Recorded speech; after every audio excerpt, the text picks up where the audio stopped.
les nouvelles règles au foot qui vont changer par rapport à la VAR pour la saison prochaine. Bonjour à nos amis du foot et bonjour à nos amis du volley. Vous l'avez peut-être vu, il y a quelques règles au niveau de la VAR qui vont changer pour l'année prochaine. L'une des règles les plus importantes, c'est la possibilité pour les coachs de demander la VAR lorsqu'ils pensent qu'ils ont été lésés sur une situation. Alors c'est une idée qui a été mise en place, je ne sais pas si ça a été signé, je ne sais pas si ça va être adopté, mais cette règle est déjà présente dans le volley depuis quelques années. Je vais vous expliquer comment ça marche dans le volley, comme ça vous allez peut-être pouvoir voir si au foot c'est à peu près la même chose. Au volley, l'arbitrage vidéo arrive que dans certains cas. Il y a 8 cas très précis pour lesquels les coachs peuvent demander l'arbitrage vidéo. Alors oui, c'est les coachs qui demandent l'arbitrage vidéo. Lorsqu'une équipe perd un point, elle peut demander l'intervention de l'arbitrage vidéo sur 8 points très précis. Ainsi, les arbitres vont consulter l'arbitrage vidéo, voir si le coach avait raison, et si la décision est modifiée et que le coach avait raison, il remporte alors le point. Le but, c'est que les coachs soient maîtres de la VAR, mais aussi d'apaiser les tensions sur les bancs, parce que lorsque le coach n'est tout simplement pas d'accord avec l'arbitre, il peut en faire la demande pour vérifier s'il a raison ou tort. Alors comment ça marche concrètement?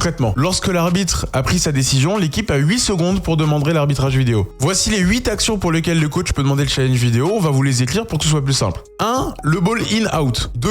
Si la balle est touchée par le bloc. 3. Si quelqu'un touche le filet. 4. Pour demander une faute au niveau de l'antenne. 5. Pour une faute située sur la ligne en dessous du filet. 6. Pour la ligne de fond de terrain pour voir s'il y a eu un mordu lors du service. 7. Attaque line faute, c'est la ligne au niveau des 3 mètres pour voir si un joueur arrière a mordu cette ligne pour attaquer totalement au-dessus de la bande blanche. Et 8. La last touch, c'est-à-dire qui a touché en dernier le ballon. Exemple tout bête, un coach ne peut pas demander l'arbitrage vidéo pour savoir si la balle a touché ou non le sol. Dans le cas d'une corse, vous savez, c'est lorsqu'on met la main en dessous du ballon juste avant qu'elle touche le sol pour la sauver. Si l'arbitre a dit que la balle était in, c'est in, il n'y a pas de challenge vidéo dans ce cas-là. Pourquoi? Parce qu'on a tout simplement pas de caméra qui peuvent très précisément déterminer si oui ou non le ballon a touché le sol ou non. Ce qui est maintenant dans le volley et ce qu'ils veulent faire aussi dans le foot, c'est que chaque coach de chaque équipe a le droit à 2 demandes de challenge vidéo. Lorsqu'une demande de challenge vidéo est posée, si le coach gagne le point et qu'il avait raison, son challenge vidéo est conservé. Ça veut dire qu'il a encore 2 demandes. En revanche, si le coach a tort, il perd sa demande de challenge vidéo.